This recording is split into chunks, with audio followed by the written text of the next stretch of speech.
आपको ये मेंटेन करके रखना होगा। दूसरी चीज, राजभाषा की फाइल मैंने ऑब्जर्व किया, ये मिसेस मीना जी आप इसके इंचार्ज हैं। मैं एक बार रिमाइंड करा दूं आपको, आप राजभाषा की प्रभारी यहाँ पे हैं। राजभाषा से जुड़े जितने भी दस्तावेज आएंगे ये आपकी रिस्पॉन्सिबिलिटी है कि उसे आप पर्सनली लुक आफ्टर करें, एक रजिस्टर बनाएं। आप कंटिन्यूअस ऑफिस स्टाफ से संपर्क में बनाए रखें, कितना लेटर आ रहा है, जा रहा है, हिंदी में, अंग्रेजी में कितना जवाब दिया जा रहा है, उसको नोट डाउन करें, ठीक है, ताकि रिपोर्ट भरने में आसानी हो। भारतीय भाषा उत्सव ये बहुत ही मेजर एस्पेक्ट्स है। भारतीय भाषा उत्सव में इंग्लिश, फारसी और हिंदी या अदर लैंग्वेज जो भी है, भारत की जितनी भाषाएं हैं उसको हम सेलिब्रेट कर रहे हैं, ठीक है। इसके ऊपर पूरा फोकस है, हमारे रीजनल ऑफिस का नजर बना हुआ है। इस टास्क को कौन देख रहा है, इंचार्ज कौन है? मैम आप देख रहे हैं। भारतीय भाषा उत्सव में आप जो भी टास्क करवाए हैं उसके रजिस्टर को मैंने देखा। पहला पन्ने का जो रजिस्टर है, पहला जो पेज है, you have written that today we are going to organize this and this, that's all. Photo paste कर दिया। What does it mean? It's showing that you have just given the order, you have just given the notice to the concern that today we are going to organize such kind of program for the under the भारतीय भाषा उत्सव, that's all. नहीं, उसके बाद तक लिखिए ना, भारतीय भाषा उत्सव में आप उसकी रिपोर्ट लिख दो कि 50 स्टूडेंट ने पार्टिसिपेट किया, उसमें ये प्रोग्राम हुआ, ये ऐसे हुआ, राइट। भारतीय भाषा उत्सव का नोटिस पेस्ट करके आप सर्कुलर नहीं बना सकते। आपको रिपोर्ट में लिख देना है कि इतने बच्चों ने पार्टिसिपेट किया, ये अवेलेबल थे, ये फोटोग्राफ लिया है, ये मेंशन किया गया। जो भी प्रोग्राम करें उसका क्लियर कट, जो मैं बता रहा हूँ समझ में आ रहा है, ठीक है। Don't take it like burden मान की मत लीजिए, ठीक है। ये मेंटेन कीजिए record. Register of register should be maintain properly. You will maintain this, Abhishek ji? Yes, sir. It is your responsibility to maintain it properly. Take the help of your, जैसे resistors of register sir ने क्या कल बोला था कि आप जब resistors of register बनाते हैं उसमें कैसे कैसे स्लैश दे करके इसके चार्जेस में है वो भी रहना है। उसके बाद मैंने जो ऑब्जर्व किया साइंस और furniture record, TGT science Mrs Deepa Mani, ठीक है। Mrs Deepa Mani ji, you are energetic teacher, लेकिन कभी भी वो एनर्जी मुझे आपके फेस पे नहीं दिखाई दे रही है। ऐसा लग रहा है कि आप बहुत दुखी हैं। No no no, be clear, okay. देखिए एक बात आप सभी लोग जान लीजिए, सर डेफिनेटली सर ने इतना एक्सपीरियंस अपना दिया है हम लोगों को, बाय हुक और बाय क्रुक। जो नौकरी ज्वाइन किया है, अगर काम करना है तो पूरा मन से कीजिए, नहीं तो हमारे कमिश्नर, हमारे डीसी सर, हमारे सर भी बहुत क्लियरली बोलते हैं, नवोदय का दरवाजा किसी के लिए बंद नहीं है सर, है ना। अगर आपको लगता है कि this place is just not suitable for your professional growth, ठीक है, आपको बाहर जाने के लिए भी कोई परेशानी नहीं है। हमारे देखो अच्छा लगा, नाउ सीजन मफलर, सो जिसको अच्छा लग रहा है नवोदय में फुल फ्लेज अपना दीजिए। मैं ये कहना चाहता हूँ, साइंस रजिस्टर आपने बहुत ही अच्छे से मेंटेन किया है, मैं आपको अप्रिशिएट करता हूँ। लेकिन eight the same time science से जुड़ी एक्टिविटी एक ही पास रख देंगे ऐसा नहीं। साइंस क्लब एक अलग होगा, साइंस के रिकॉर्ड्स अलग होंगे। आप लोगों के पास एक चीज जो आप लोगों ने विलिंगली नहीं दिखाया, ये रिस्पॉन्सिबिलिटी होती है हर सब्जेक्ट टीचर की कि जब भी पैनल टीम आए आप अपने से जुड़े हुए सारे रिकॉर्ड, ठीक है। ये हो गया।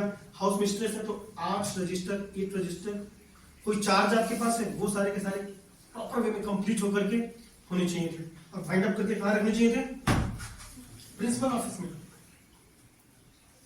तब उस पर हम चेक करते। नोटबुक करेक्शन किसी ने नहीं दिखाया, लिखो, ठीक है ना। Not seen in teachers notebook, किसी का नोटबुक में। हाँ, अभी क्लास ऑब्जर्वेशन में मुझे देखने को मिला है सैनिया दिन का, ठीक है, करेक्ट किया है। एंड मिस कुमारी, मिसेस कुमारी, पंजू कुमारी जी, आपका नोटबुक आपने भी नहीं दिखाया ना। नोटबुक करेक्शन किया है बच्चों का?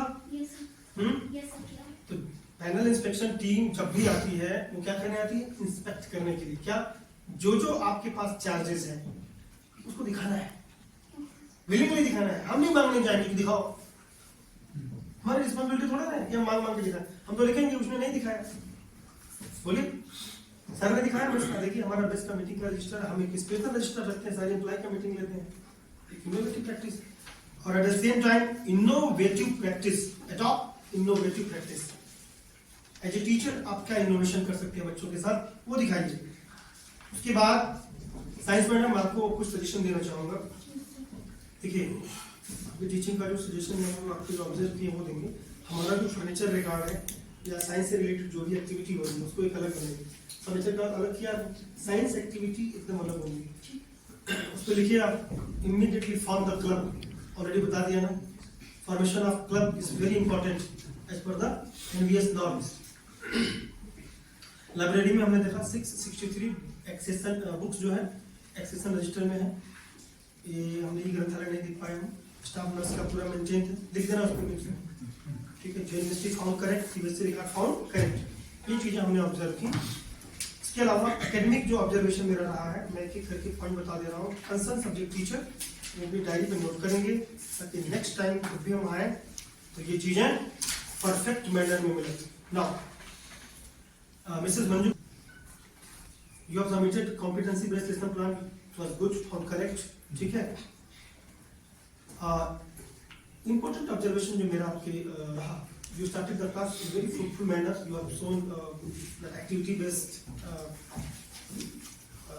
learning outcomes, लेकिन एक चीज जो नहीं थी वो क्या थी, each and every subject teacher must display the learning outcomes in front of the students.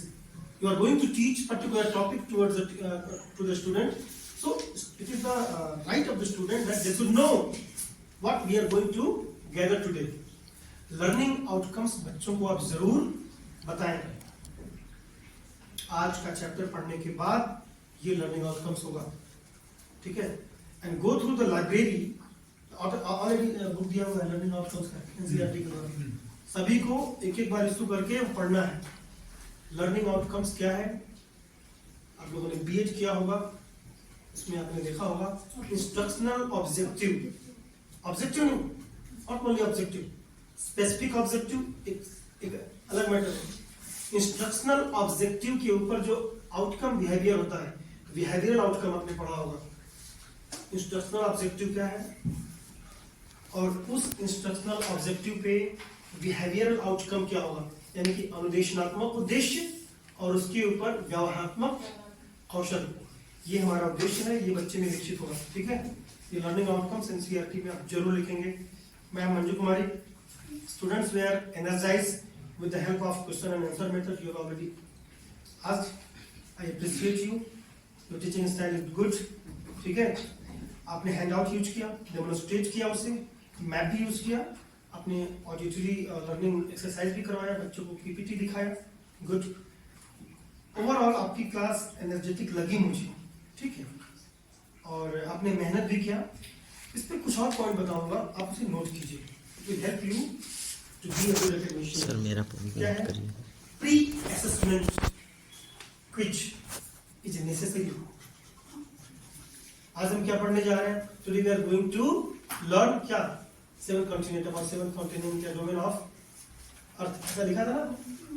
सो ये जो क्वेश्चन, ओपनिंग क्वेश्चन जरूर होना चाहिए, पढ़ा है ना बीच में, ओपनिंग क्वेश्चन डायरेक्टली नहीं स्टार्ट कर देना है, क्या है, ओपनिंग क्वेश्चन जरूर पूछिए। Learning outcomes must be laid down. तीसरा है focus should be in all corner of the class, ठीक है। ये कॉमन ऑब्जर्वेशन बता रहा हूं मैं, आप क्लासरूम टीचिंग कर रहे हो तो सिर्फ ये बच्चों को फोकस कर रहे हो, आपने 90% बच्चों को छोड़ दिया, कोई मीनिंग नहीं। फोकस कहाँ होनी चाहिए, all corner of the class. Eye to eye contact, individual differences का ध्यान रखना है, ठीक है। आगे वाले को पूछना है, बैक बेंचर्स को नहीं पूछना, ऐसा नहीं होना। ये लिखिए, globe world map should be used to elaborate the content, ठीक है। टीचिंग एड में आप यूज कर सकते हैं। इसके अलावा ऑब्जर्वेशन जो मेरा आपके लिए था, ask the students that what did you know, आपने क्या सीखा। पढ़ने के बाद आप जब करोगे ना